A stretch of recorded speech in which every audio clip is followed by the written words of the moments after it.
That's the wrong clause. Maid's daughter exposed hidden detail. Saved CEO from $750 million scam. The gavel slammed down like a gunshot, silencing the restless hum of the courtroom. Bright fluorescent lights carved hard shadows across polished oak benches. Every camera lens in the packed gallery locked onto one man. "Robert Harrison," the judge intoned, "you stand accused of orchestrating financial fraud in excess of $750 million. Gasps rippled through the room. The titan of Wall Street, the man once hailed as the city's invincible giant, sat motionless. His silver hair gleamed under the lights, his tailored charcoal suit immaculate, yet he looked strangely diminished, a king without a crown. His hands clasped tightly on the table, knuckles pale, as though sheer grip might hold together an empire on the verge of collapse. From the opposing bench, Michael Fletcher rose with predatory ease. Once Harrison's trusted partner, he now carried himself with the smug triumph of a man who believed the war was already won. "Ladies and gentlemen," Fletcher said, turning toward the press, his smile rehearsed and poisonous, "this so-called titan calls himself the richest man alive. Tell me, what good is all that wealth if he cannot even protect his own company?" A low, cruel chuckle swept through the reporters. Pens scratched, shutters clicked. The words hung in the air like smoke, suffocating and undeniable.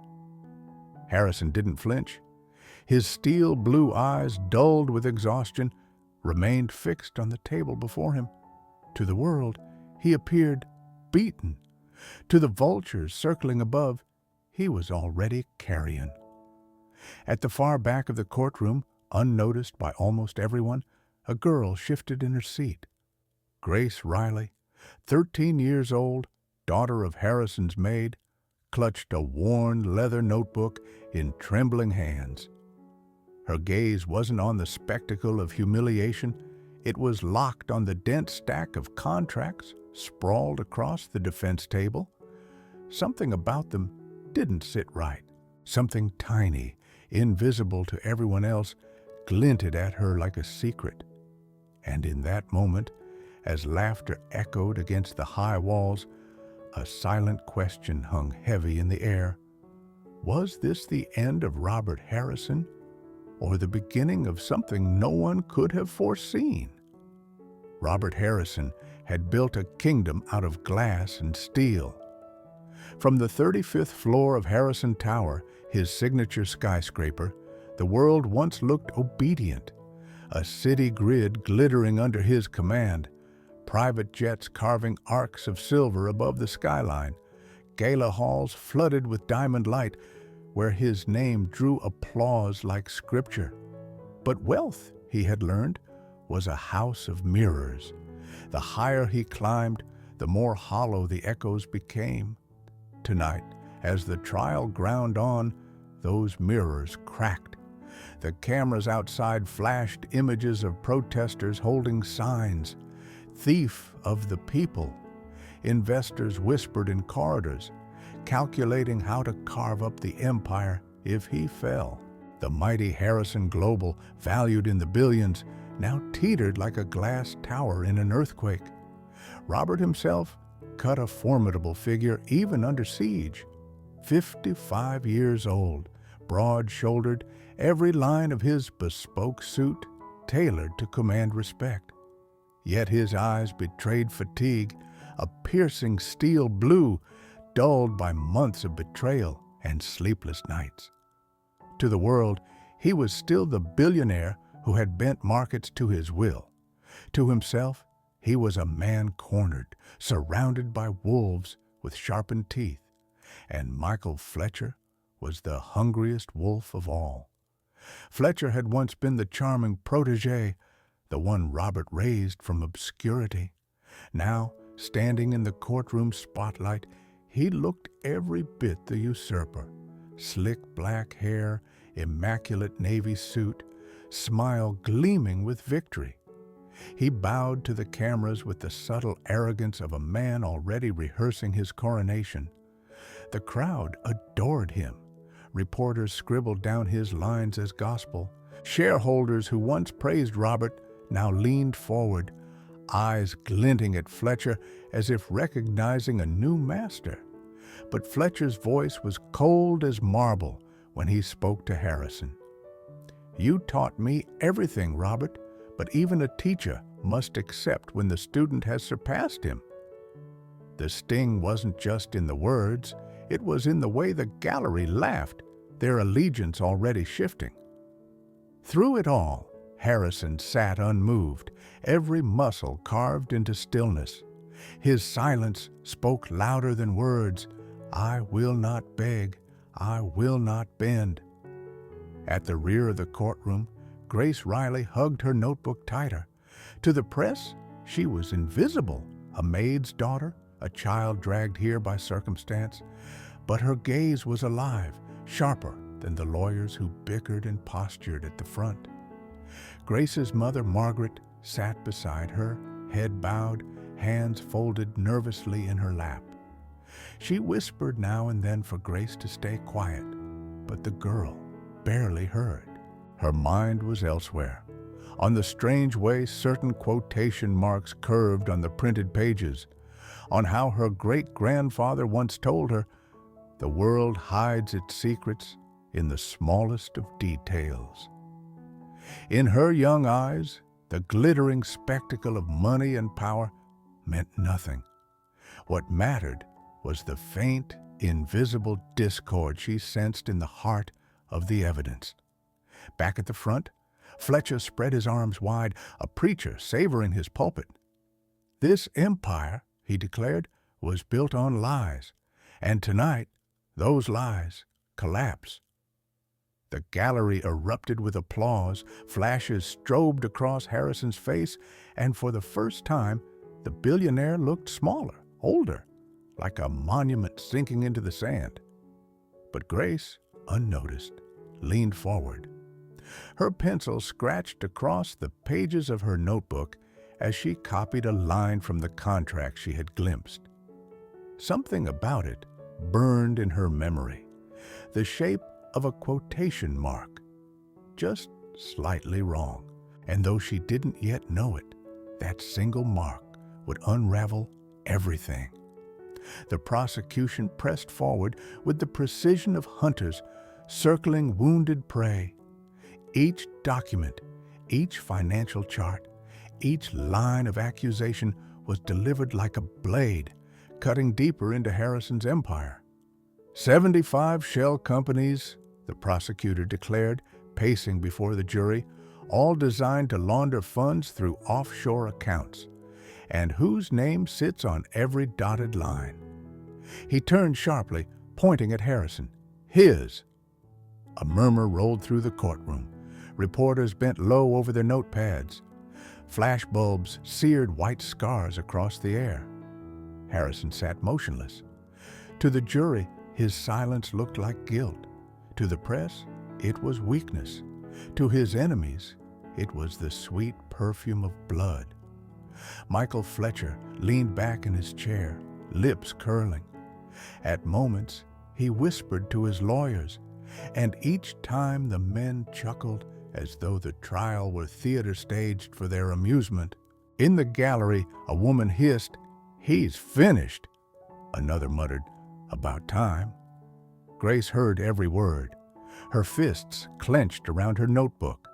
She wanted to shout, to tell them they were wrong, but her mother squeezed her hand, a silent plea to stay quiet. The cruelty only grew sharper. A former ally of Harrison's took the stand, a board member who once toasted him with champagne at galas. Now, with carefully measured words, the man painted Harrison as reckless, arrogant, and blind to detail. "Robert Harrison was never the genius," the board member said. "He was the figurehead. The truth is, he trusted the wrong people. He trusted Fletcher, and now you see the cost." The betrayal stung more than accusation. A ripple of laughter moved through the gallery. Fletcher smirked like a king watching a crown shift from one head to another. And still, Harrison said nothing. But his silence was not emptiness. His steel blue eyes burned, unblinking, as if etching every word into stone. Behind his stillness, a storm gathered.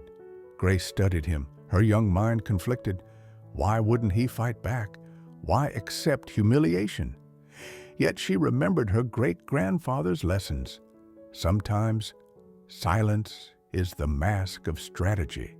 Listen more than you speak. Read what others overlook.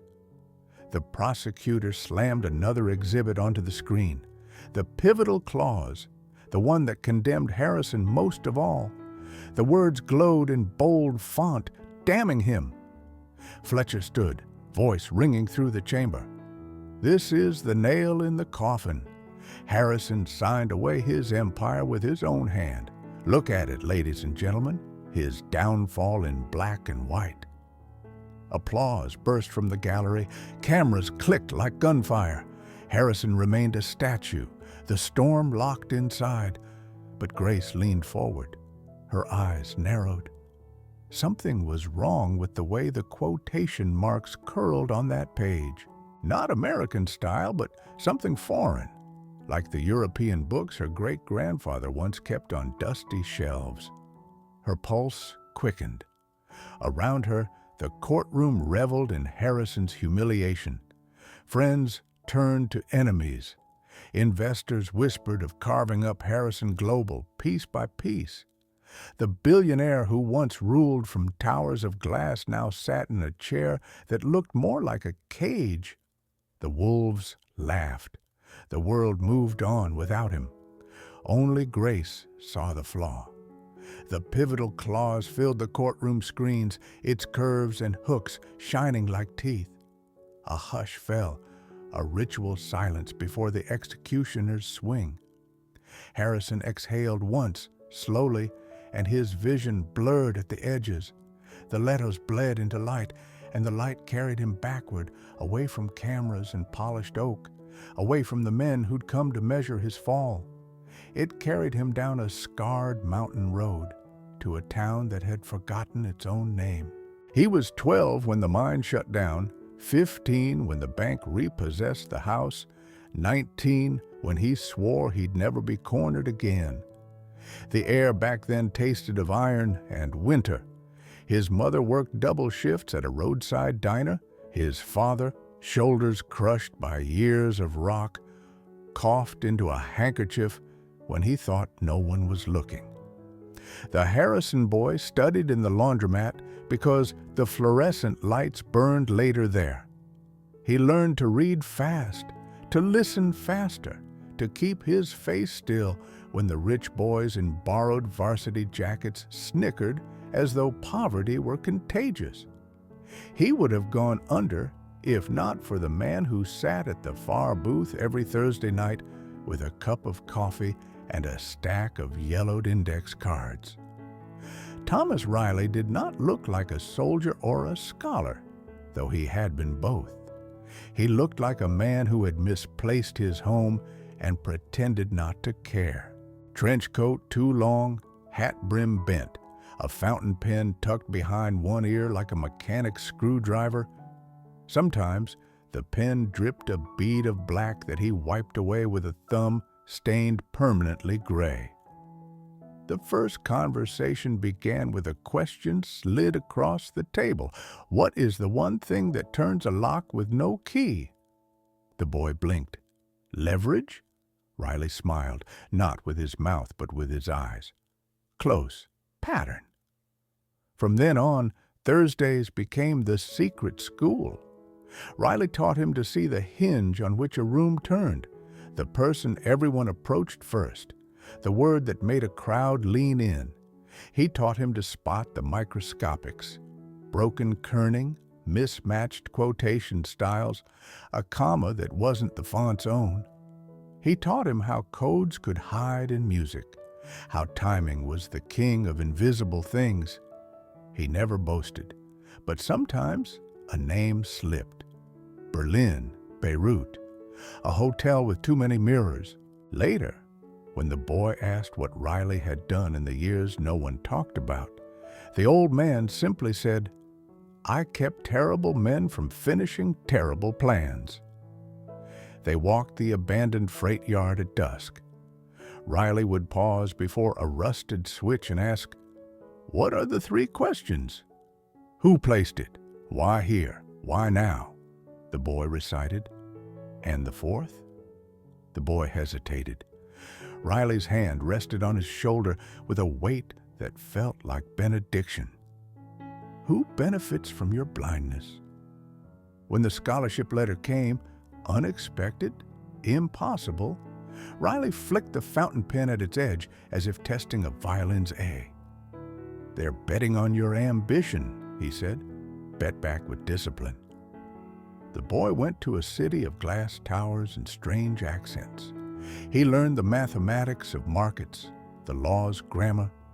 He sharpened himself into a man who could read an annual report like a priest reads confession. He forgot for a time the cold sting of the freight yard and the mud along the river.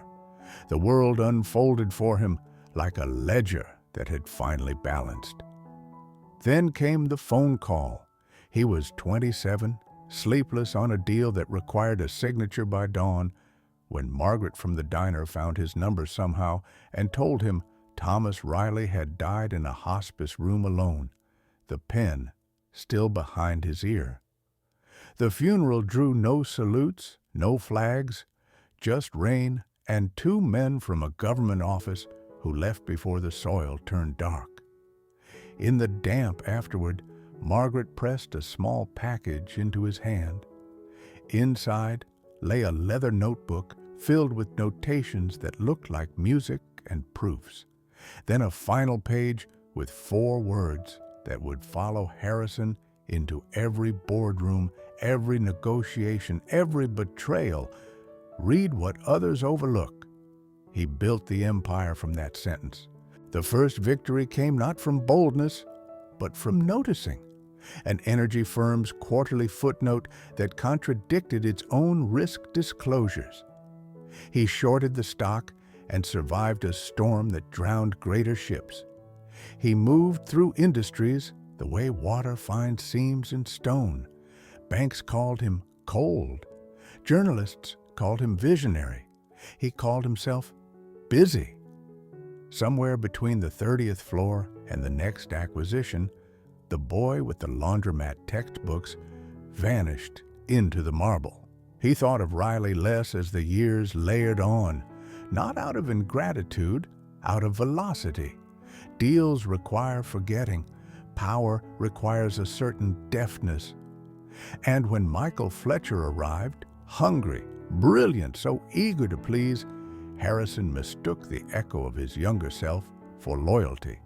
He handed the protege keys he had once forged in secret. He taught Fletcher leverage and optics and timing. He did not teach him humility. Perhaps he could not. Humility is taught by weather, not by men.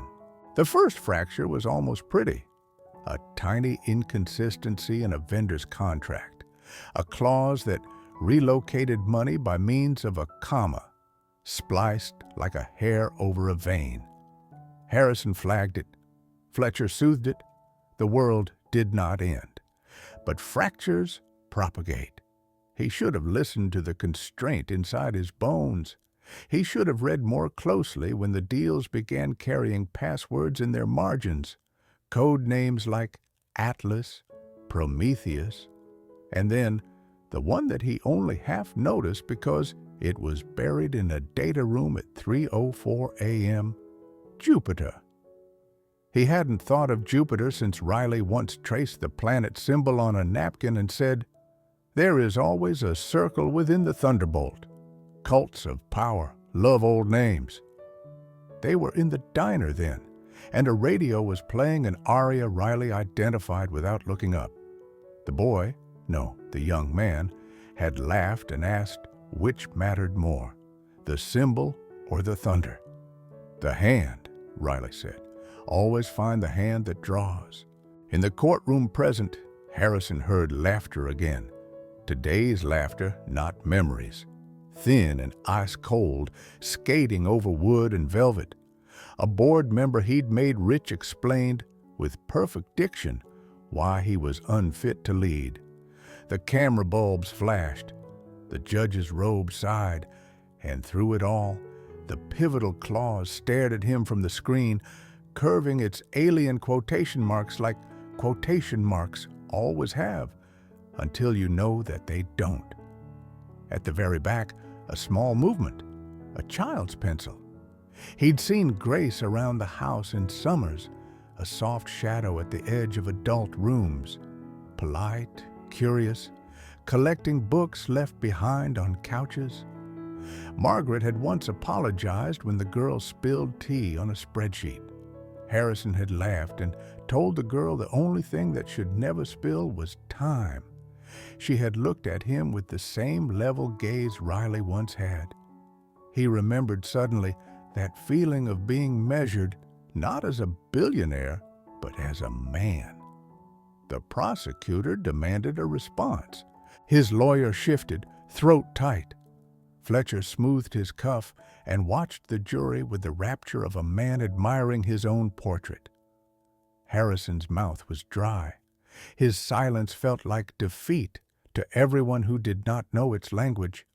But he knew the language. Silence is the breath before the right sentence. He looked down at his hands. Old scars lived there, thin white lines from moving crates, from rusted nails, from a night he climbed a fence to get to a library that closed too early. He remembered how heavy Riley's hand had been on his shoulder, how light the fountain pen had felt when he held it to sign his first deal. He remembered rain on a wooden coffin and 4 words inked on a page. When the mind is cornered, it reaches for the oldest map it trusts. Harrison's map was a diner table, a riddle, a man who used patterns to open locked rooms. The memory undid a knot inside him he hadn't realized he carried. He lifted his eyes and saw the world again in layers. The performance layer, Fletcher's smile, the gallery's appetite, the procedural layer, exhibits, objections, the sealed envelope near the judge, and beneath both, the pattern layer, the hinge no one else had named. The hinge was the clause, and the person who had seen it first was not a lawyer or a banker or a reporter. It was the maid's daughter with the pencil and the bookish, stubborn attention. Something unclenched in Harrison's chest, a quiet that was not surrender, but alignment. In the tiny space between his heartbeat and the next, he forgave himself for forgetting Riley and promised the old soldier, wherever he was, that he would remember now. He turned, just barely, to catch Grace's eye across the expanse. The distance felt like the length between 2 lives. She blinked, startled, then held his gaze with a steadiness that made the room's noise fall away. Read what others overlook. The boy in the laundromat stood up inside the billionaire. "Your Honor," Harrison said, and the courtroom's white noise dimmed as if the soundboard had been slid down.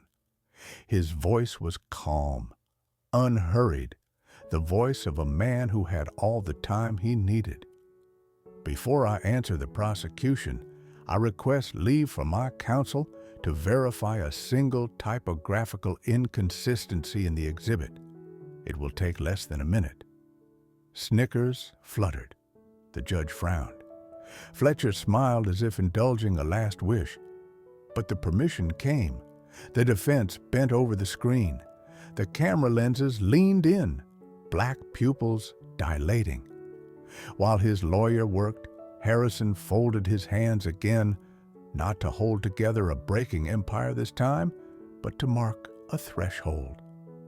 The old life, the marble, the mirrors, the forgetting, stood behind him like a closed door. Ahead, the freight yard at dusk, The question of who benefits from blindness. The radio playing an aria whose title he finally remembered. When the lawyer straightened, the air changed. A paper rustled like a wing. "Your Honor," the man said, voice unsteady with a shock he could not hide.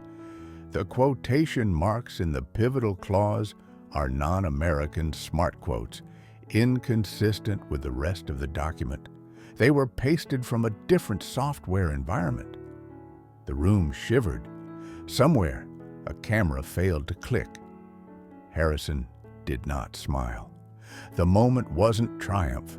It was recognition, the pattern snapping into place, the map aligning with the territory. He glanced once more at the back row, where the girl with the notebook sat very still, as if bracing against a wind only she could feel. He inclined his head, an old man's thank you offered to a child and to a ghost. Then he looked forward into the storm he finally knew how to read. The prosecutor's words thundered like a verdict already written. "This clause seals it. Robert Harrison signed his empire away with his own hand. There is no mistake." Reporters leaned in, pens scratching, cameras flashing like lightning strikes. Fletcher reclined in his chair, arms crossed, savoring the spectacle. At the defense table, Harrison's lawyer stammered, "Your Honor, we need time to—" The judge's gavel cracked. "Denied. The evidence is clear." It was over. Everyone knew it. Everyone except the girl in the back row. Grace Riley felt her heart hammering against her ribs. Her mother's hand gripped her wrist. Stay quiet. Stay small. But Grace couldn't. The claws on the screen gnawed at her. Those crooked quotation marks, shaped wrong, foreign. She remembered her great-grandfather's voice, "Read what others overlook." Before she realized it, her hand shot into the air. "Excuse me!" The words sliced through the courtroom like a shard of glass. Heads turned, whispers rose. The judge squinted. "Who is this?" Fletcher laughed, sharp and cruel. "Your Honor, are we entertaining children's comments now?" But Grace stood, trembling, her voice thin but unbroken. "That clause. The quotation marks are different. The whole contract uses American style, but this one clause," she pointed, hands shaking, "it uses European. That means it was copied and pasted from somewhere else." The courtroom froze. Reporters blinked. Lawyers frowned. Even the jury leaned forward. For the first time, Fletcher's smile faltered. The judge's brow furrowed.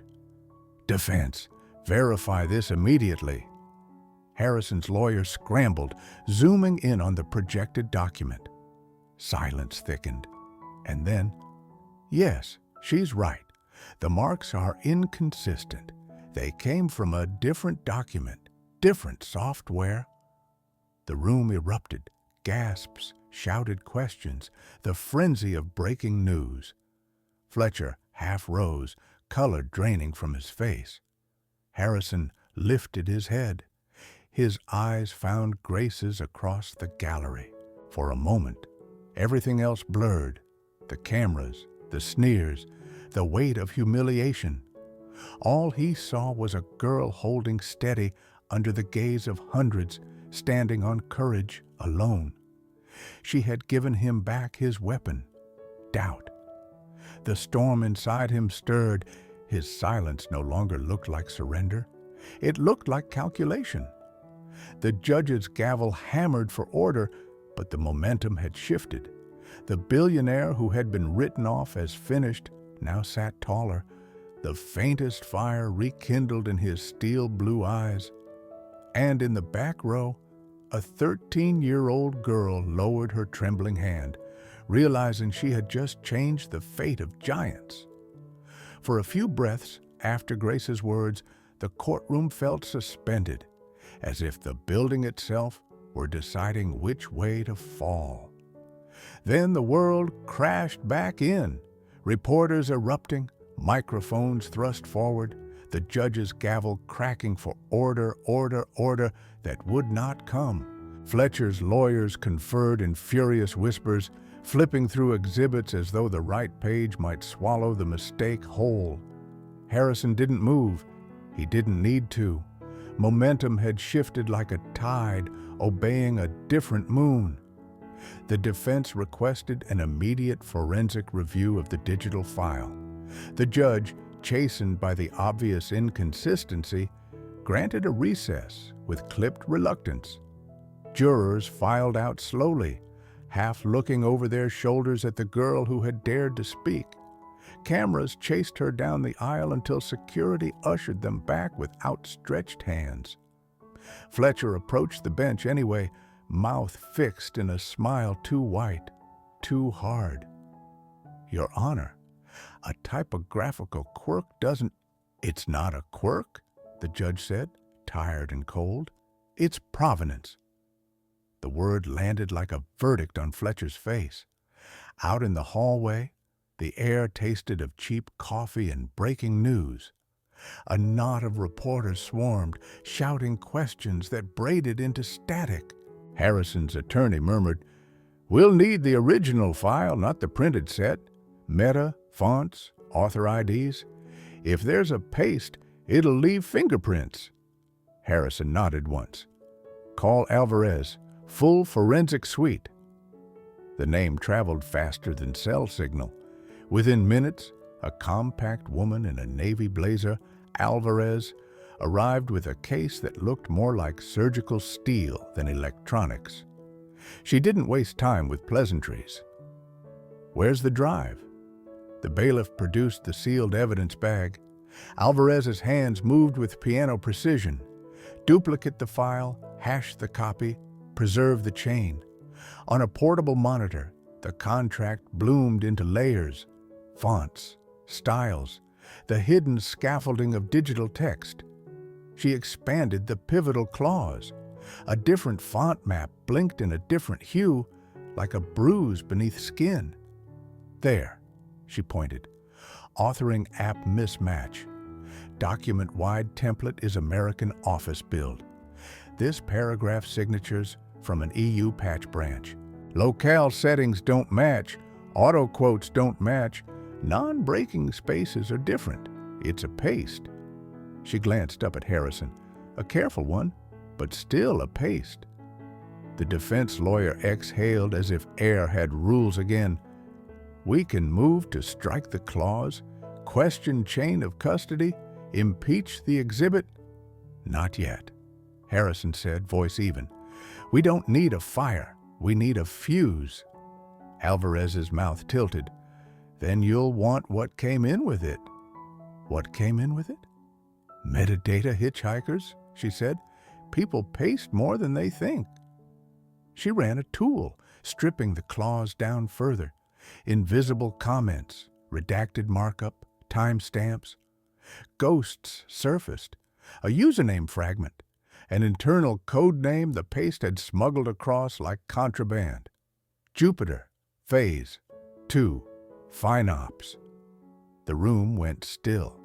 Even the hallway noise seemed to pull back. Harrison felt something old turning in the earth. Riley's voice, rain on a coffin lid, a napkin circle with a thunderbolt drawn through it.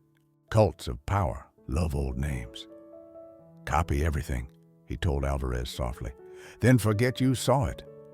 She understood the language of storms. Understood? By dusk, the court adjourned, not with resolution, but with fracture lines showing. Outside, the city flashed and hissed. Protesters had been replaced by spectators, the righteous by the ravenous. Harrison stepped into the waiting car without comment. Cameras filmed his silence and called it arrogance. He let them. Grace and Margaret took the service exit to avoid the scrum. The girl kept her notebook clutched under her arm, not because it held anything so valuable, but because it felt like ballast in a rising wind. The wind arrived before midnight. They woke to the soft, wrong sound of a door that hadn't been left ajar. Margaret called softly, "Grace?" And a shadow answered in silence. By the time Harrison's security team breached the townhouse, the intruder was gone, leaving behind two things: a sentence scrawled on the living room wall in a precise, unemotional hand, "I am watching," and a book on the floor, placed as neatly as a reliquary. Traité des chiffres polyalphabétiques, the Visionnaire treatise in French worn at the spine, margins full of ghost ink notes in an old soldier's hand. The last page lay open. A pinprick punctuated the bottom margin like the dot of a musical fermata. Harrison stood over it with Alvarez and his head of security, Keene, a man whose neck looked built for helmets. "Nothing taken," Keene said. "Alarm tripped, looped for 20 seconds. Whoever this is, they wanted to leave a message." "They left a syllabus," Alvarez muttered, eyes scanning the margins. "Look here." Grace had already knelt, breath held. 8 tiny dots on the outer margin, spaced not evenly, but musically. In the old notes along the gutter, a word was circled twice, "Musique," and across Riley's tidy hand, another name was written in a different ink, lighter, newer, Antoine Forcer. "Who's Forcer?" Keene asked. "A Baroque composer," Harrison said after a beat, surprising himself with the retrieval. "Forgotten, except by men who hoard old records and old secrets." Margaret's hand trembled. "Thomas had a box, his records. He kept them in the attic. Said they were maps that sing. I never knew what he meant." They found the box under a moth-eaten quilt, labeled in Riley's thin script, "Forcer, Suites, Discs number 3. Alvarez lifted the third record as if it could bruise. The label was a pale blue with gold filigree, an etching of a planet with a lightning cross. The room seemed to fold inward. They placed the record on Margaret's old player. The needle hissed, then a harpsichord sprang into the room like sun on glass. Grace leaned nose close to the margin of the spinning vinyl. "Count," she whispered, and tapped the 8 dots on the book. She hummed the first line as it ribboned out. 1, 2, 3, 5, 8, 13. No, not Fibonacci. Intervals. Do, re, mi. Her eyes widened. "They match." Keene frowned. "Match what?" "Positions," she said. "The 8 dots mark the first 8 notes. It's not melody, it's indexing." She pointed to the dead wax between tracks, the silent inner ring. If Riley followed his own rule, hide a key where sound stops, then— "Pause it," Harrison said. Alvarez lifted the arm. The record spun in whisper.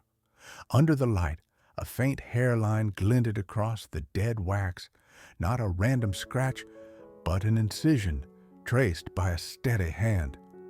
Alvarez slid a jeweler's loop into place and angled a desk lamp. "What do you see?" Keene asked. "A cartographer," she said. "He scratched coordinates onto the record." Harrison bent to the loop. A string of numbers wound the silence. 36.3972 degree N, 81.5306 W, and at the end, so small a printer would have missed it, a word cut with surgeon care. Jupiter Keene swore softly. "Why leave this in the open? Why break in to display it?" "They didn't," Grace said, voice small, certain.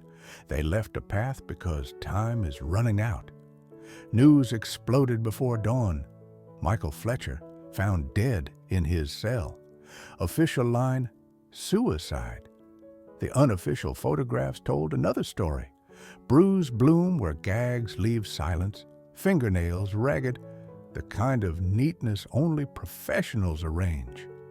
Harrison read the notice without comment, then folded the phone into his palm until his knuckles whitened.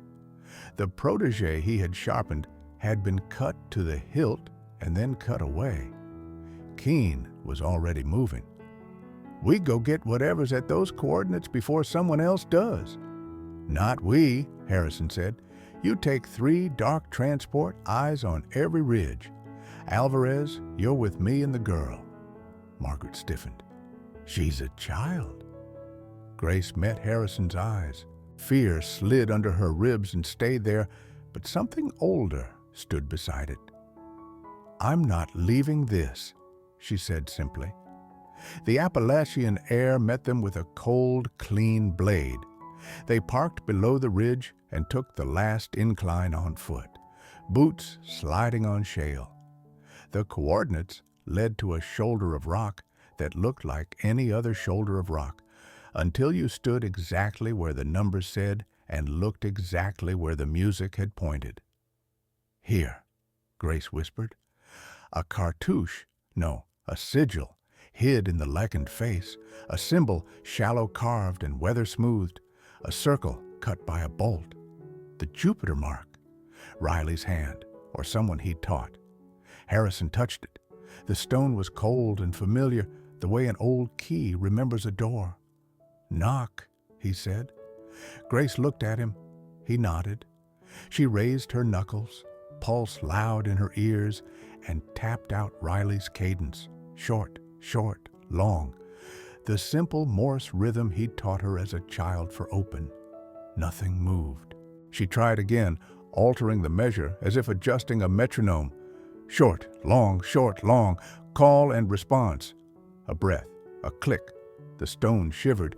A seam parted where no seam had been, and a shallow panel slid free on worn brass pins, exhaling a smell of dust and camphor and oil. Inside lay a steel strongbox the size of a bread loaf, its face engraved with a stanza from a poem Grace knew by heart, her great-grandfather's favorite. She mouthed a line as her fingers found the hidden catches, not quite a lock, more an etiquette. The lid came up. The notebook within wasn't much to look at. Brown leather, threadbare corners, a ribbon like a healed scar. Alvarez took photos before a single page turned. Then Harrison, hand steadier than he expected, opened the book and found a life that had never been permitted a biography. Dates in tidy European hands. Names turned to initials when the names grew dangerous. Places in a code that took Grace 2 minutes to remember and 10 seconds to break, because Riley had always left one bead on the string unhidden for the right eyes. And there, on a spread that smelled faintly of tobacco and rain, sat the ledger no court had ever seen. Transfers between banks that existed and banks that pretended to, account numbers that looped through tax havens and back into philanthropy foundations that sponsored trade portals that underwrote influence bodies that wrote laws for men who worshiped storms. At the bottom, stamped in a red wax, Riley must have kept long after government stopped using red wax, a single line, Jupiter, Phase 2, U.S. Financial Infrastructure, Prep Complete. Under it, smaller, Fletcher, Tarfow's Pawn. Handler, G. Wind combed the ridge grass. The present widened until it included the Cold War, until it included men in rooms with no windows and code names carved on the backs of photographs, until it included a child in a courtroom pointing at a quotation mark that did not belong. Keene's radio hissed, "Movement at the trailhead. 2 vehicles, no plates." Harrison closed the notebook and slid it into his coat, the way a man might tuck away a heartbeat. He looked at Grace, at Alvarez, at the carved bolt and circle, and felt the old map align with the new terrain. "This doesn't go to court," he said. "Not yet. We'll spook them, and they'll swallow the tail. We go into the metadata of our own house first. If Jupiter rode that clause in, it rode more." Alvarez nodded.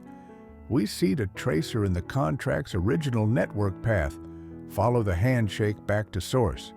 We'll need the company servers." "You have them," Harrison said. all of them. Grace touched the notebook's warm leather. "Why leave the path?" she asked softly. "Why the wall, the book, the record, the coordinates?" Harrison thought of the message on her wall, "I am watching," and felt, for the first time, not threat, but presence. "Because someone else is watching too," he said. "Someone who knows they can't speak without dying, so they teach a child to hear." A crack sounded below. Keene hauled them into motion, down the slope into the cover of hemlocks. The cars at the trailhead idled like patient sharks. The ridge held its silence. As they moved, Grace gripped the strap of her bag and kept pace with men built for running. She did not look back at the stone that had opened or the sky that had folded itself into evening. She looked at Harrison's broad shoulders and the place in his coat where history now rode like a second spine. The thunder name had been spoken. The hand that drew the symbol would have already felt the air change. And for the first time since the judge read his charge aloud, Robert Harrison was not a man under siege. He was a man with a map. By the time the court reconvened, Fletcher's seat was empty. The official announcement, "Michael Fletcher has died in custody," was delivered in clipped monotone, but the silence that followed was anything but ordinary. Reporters erupted, jurors stared wide-eyed, and shareholders whispered like a nest of disturbed bees. The prosecutor tried to steady the storm, but the case had collapsed. Without Fletcher, without the pivotal clause, without credibility, their edifice of certainty crumbled like wet paper. Harrison's attorney filed motions to dismiss. The judge begrudgingly agreed. In the gallery, the same people who had laughed hours earlier now shifted uncomfortably, stealing glances at Harrison as if they had never doubted him. The wolves had lost their teeth. And yet Harrison did not smile. He rose with measured grace, buttoned his suit jacket, and turned toward the cameras. Reporters shouted his name, begging for triumph, for rage, for vindication. Instead, he spoke with calm clarity. "I will not celebrate betrayal. The truth matters more than victory." The words hung heavier than gloating ever could. In that moment, Fletcher was not only dead, he was forgotten, eclipsed by the dignity of the man he had tried to bury. But Harrison knew. He knew Fletcher had never been the true enemy. The code name in the metadata, the coordinates, the sigil in the mountains, they all pointed elsewhere. Fletcher had been a pawn, discarded the moment his usefulness waned. Night draped the city in silence. From the penthouse of Harrison Tower, the skyline stretched like a constellation of glass and steel. Below, traffic pulsed in veins of red and gold. Above, the stars burned, distant and indifferent. In the study, Harrison placed the leather notebook on the desk. Beside it sat Grace, her notebook open, pencil poised, as though history itself were waiting to be copied down in her hand. Margaret lingered at the doorway, her face a mixture of pride and worry. "Money can rebuild companies," Harrison said quietly, gazing at the city lights. "But courage and clarity, they're what keep the world standing." Grace nodded, though the weight of what she carried was far larger than her years. She traced the cover of Riley's notebook with a fingertip. "He left this for us to finish." Harrison studied her, this Maid's daughter who had stopped an empire from collapsing with nothing but her eyes and her voice. In her, he saw the boy he once was and the mentor he had lost. The clock chimed midnight. Somewhere in the shadows of the world, men and women whispered the thunder name, planning their next move. The war had only begun. Grace rose and stepped to the window. The glass reflected her face alongside the sprawl of the city. Innocence framed against ambition, youth against the burden of legacy. She breathed in, steady, and whispered words only she could hear. Read what others overlook. The skyline blinked back at her, silent, waiting. And so the story closed not with applause, but with an image. A girl at the edge of the night, a billionaire standing beside her, and a notebook heavy with secrets. The fragile, fierce beginning of a battle still to come.